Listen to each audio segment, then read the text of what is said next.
In esports, it's very difficult for a team to own another. With the amount of roster turnover and meta shifts in Valorant in the offseason and in the season, it's quite different to play, let's say, a game this year versus one from 2 years ago. You're going to have different rosters, completely different metas, and completely different approaches to the game, and the only thing that will have stayed the same is probably your branding. Now, obviously, this is different for some teams that have a core like G2, but they have owned NRG. With this core and with different players. They owned NRG with Icy on the team, playing against Crashy's Victor and Finesse. They have owned this team for so long that the VLR history does not go back any further and does not show any losses. G2 own NRG. Now that we've established that, let's try and take a look here at how they were able to accomplish this, because NRG is a world champion team. This is a team that knows what they're doing in the server, so we're going to try and take a look here at how they were able to own NRG coming off of a world championship. I want to know your thoughts though. Do not check VLR for this, but off of vibes, we're pulling a CC here. Off of vibes, who do you think the best G2 player has been this year? I'm curious to see your answers in the comments below. Hit that subscribe button. I'm trying to hit 10K by my birthday, which is in about a month, and let's get into it.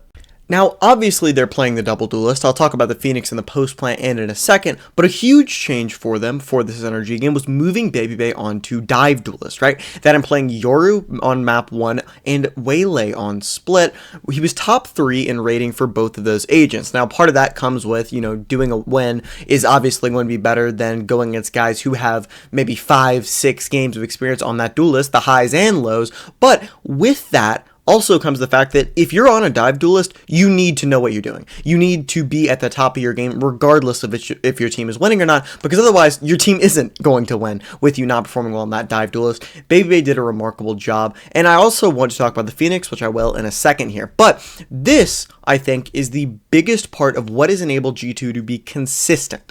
I want you to note that word, consistency. Now, granted, internationally they haven't been great, but regionally, G2 have been at the top or near the top of Americas for the past couple of years now. Part of that is because you have a core of players that stay together. I know I mentioned earlier that, it was the FNS, Ethan, and Crashy's days on NRG, and while I do think this NRG core will stay together, getting that young core that can stay together will help you with consistency. But more than that, the meta shifts, right? If you looked at a 2023 VOD right now, you would think that the teams were dumb, right? You would think that they're making so many obvious mistakes and all these comps are bad. And that's because of these shifts in the meta and agents that are good and stuff like that. But G2's defensive macro and micro is so good and has been so good consistently for the past 3 years now that this core has been together in franchising. That is something that isn't as easily shiftable, right? Updates don't change just knowledge and stuff like that as easily. So I think that's one of the reasons they've been so consistently good, and I'll show you what I mean in a second here once we actually get into this post plant. NRG have gotten onto the B-bomb site here, and they're about to get in a post plant, 2 backhaul, 1 on site, 2 playing B long. The turret gets the info that they have Leaf here on the veto. I'll talk about the video as well in a second. Now, I think a large misconception with Phoenix is that the flashes are the best part of his kit. And don't get me wrong, the flashes are good, but the ult, which granted has been updated from had 6 orbs, now it has 7. See what I did there? Yeah, you like that. But I think the ult is the best part of his kit, but he also has just value in everything, right? The wall is probably the most overlooked part. I want you to look at what it enables them to do here. The ult enabled them to get past the wall, right? They were able to scale out past that. And now look at this wall. It completely cuts up the back hall and site players. The site player, by the way, is now moved to back hall. So there's 3 players back here, and immediately G2 are going, okay, you 2 fight back hall, we're going to go here. And watch, I mentioned their micro. Look at the instant reaction once they lose this back hall fight. Bang.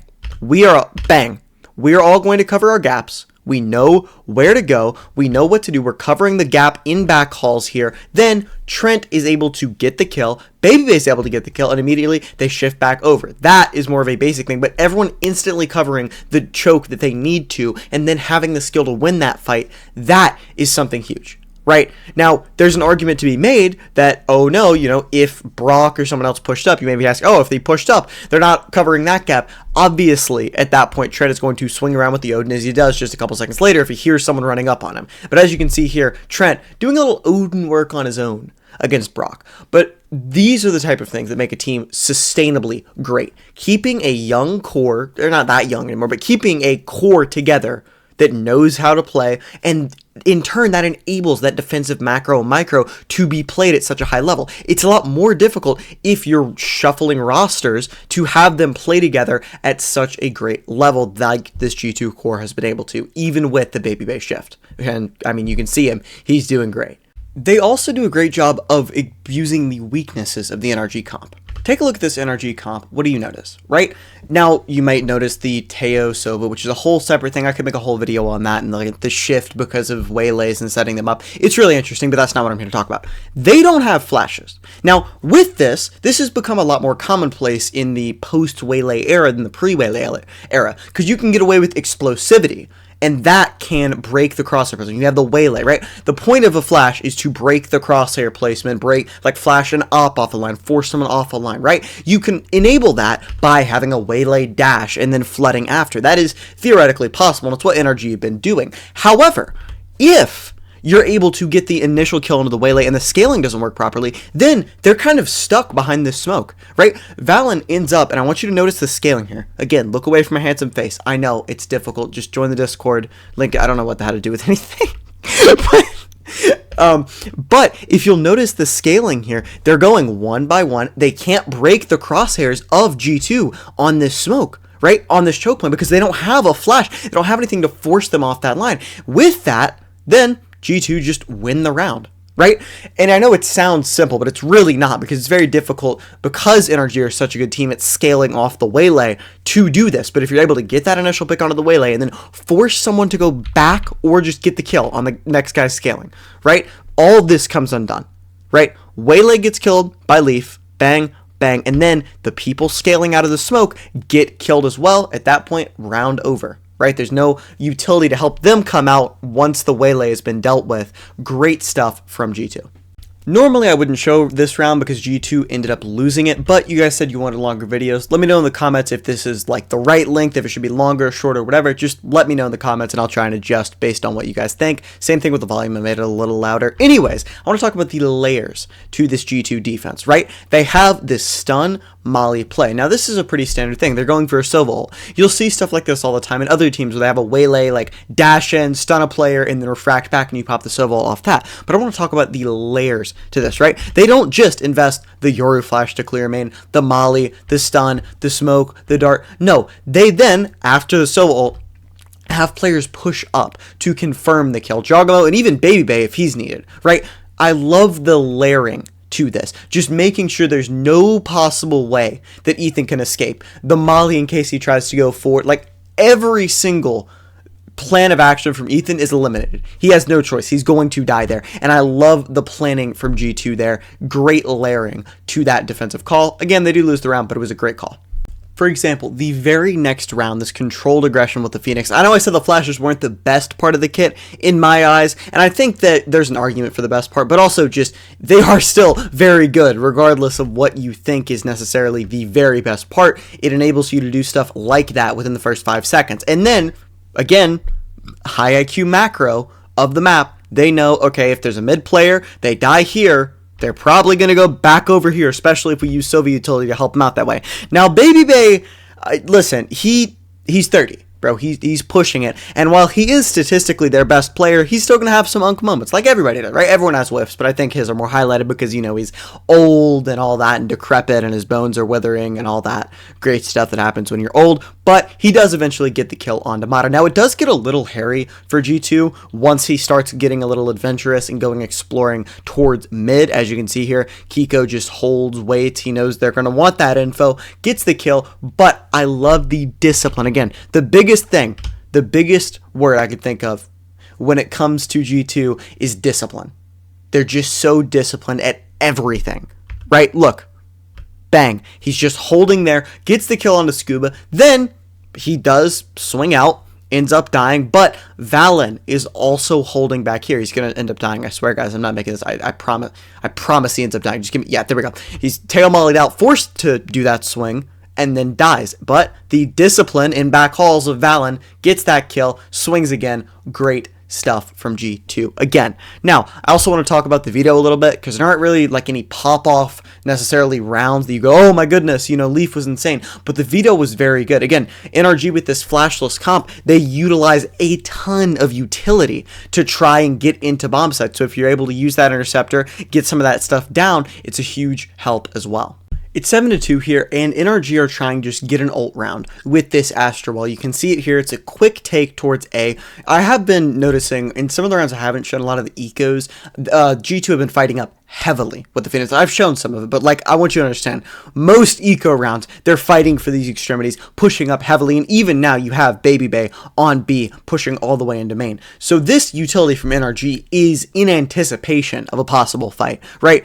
G2 have not been scared at all to do that. Now, Mata ends up getting like spam killed. It's really weird because the POV, like the observer switches right as he dies, and so for a second you think, oh, Valen, like he swung out and killed Valen, but no, Valen gets the kill. Then Ethan has quite possibly the funniest looking death of all time as they ping him out. It is like a very good play by G2, by the way, but it just looks so funny. He gets pinged out because he goes like slightly through the wall. If you saw that, like tiny flash of the barrel, then he's like, okay, Trent, spam him, and he does, and then he just like falls over dead. I just thought that was pretty funny. Anyways, the counter Astro Wall comes out for G2, and that's all she wrote. There's really nothing the rest of NRG can do, but a great job from G2 of just systematically dismantling NRG's hold onto the site. Great stuff there. Earlier, I mentioned the correlation between the time that an agent's been out and how long it actually takes for someone to master it. I think Leaf right here shows a really good job of understanding veto. I think a major issue with people is A, not understanding what the interceptor breaks. Just off of vibes, I would say a lot of people wouldn't expect it to, for example, break a Teo salvo. I asked 5 of my friends, 4 of them said they didn't think so. Granted, none of them really play veto. But my point is just off of the kind of vibes of it, because it is off and on certain things. And a bunch of people tend to over TP. I want you to watch what Leaf does. He stays in this position, has a TP active. He can use this, right? But he doesn't because he understands what this position means. First of all, this position means he's able to anchor more effectively. Second of all, it means he's not able to, for example, get forced deeper back here, right? With the interceptor up, they can't use the salvo to force him off this position. If he did take this TP, he could get salvoed, they could get the bomb down.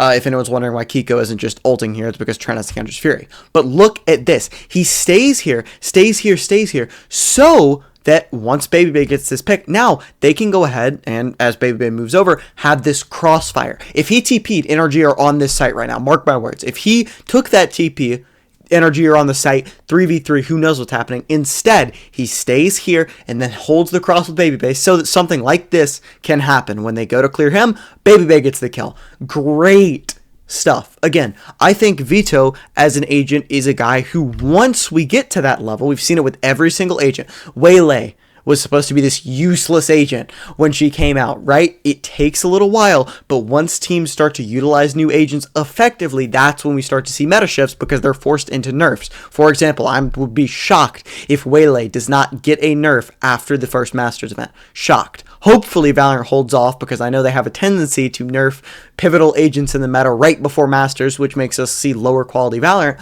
Hopefully they hold off, but we'll have to see. Now, NRG won the pistol and then immediately got ecoed. I do want to talk about this veto, though, before I talk about the fact that they bought 3 sheriffs. The veto here is going to deny so many trap plays. NRG love running trap plays on defense with this Teo, right? For example, with the Waylay slow, stuff like that. But with the veto interceptor being up, you can't, right? Like, this just gets completely denied. If they want to do something with the star, denied.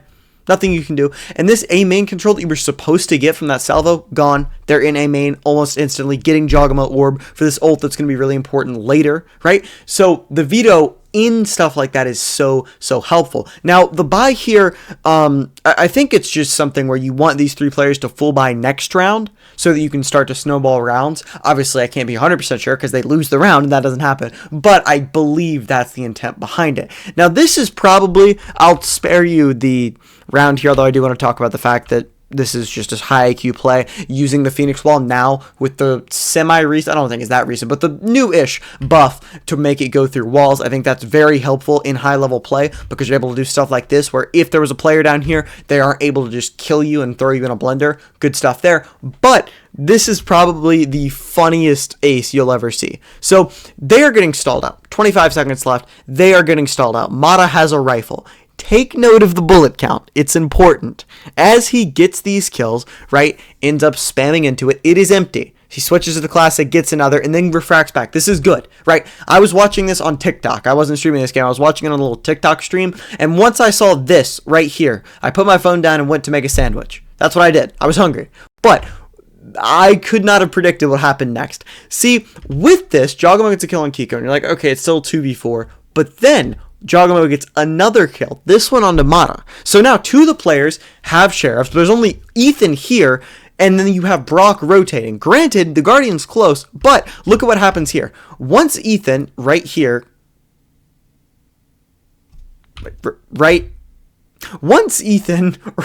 apologies guys, I don't know what was going on there, but once Ethan right here dies, then Scuba goes to pick up the rifle. Do you remember how many bullets were in this rifle? 0. So when he goes to pick up this rifle, he then has to quickly switch back, and I apologize for the pauses. Just, you're going to have to trust me. What I am saying is what's happening. He then goes back to switch to the classic, doesn't really have an opportunity to kill Jawgamo. Then, do you remember the ult Bay main? Guess what? Jog has ult now, and then gets the kill right here onto Brock eventually. It's just a hilarious ace all around, and is a great way for G2 to close this round out. As you can see here, Brock ends up going down. Good stuff. 11-3. Sorry for the weird Ethan thing. Alright, I turn 18 in about a month. Make sure to subscribe so I can hit 10K before then. I'm going to try and get all of the slang out right here. NRG get brutally team-mogged on this fight. Their aim is Jester, and it spikes their cortisol. Bang. Let me know how I can improve that. I'll make sure next intro to try and improve it, so make sure to refine it. But that's going to be all from me today. Make sure to have a great rest of your day or night whenever you're watching this. Take it easy, and I'll see you guys next time. Peace.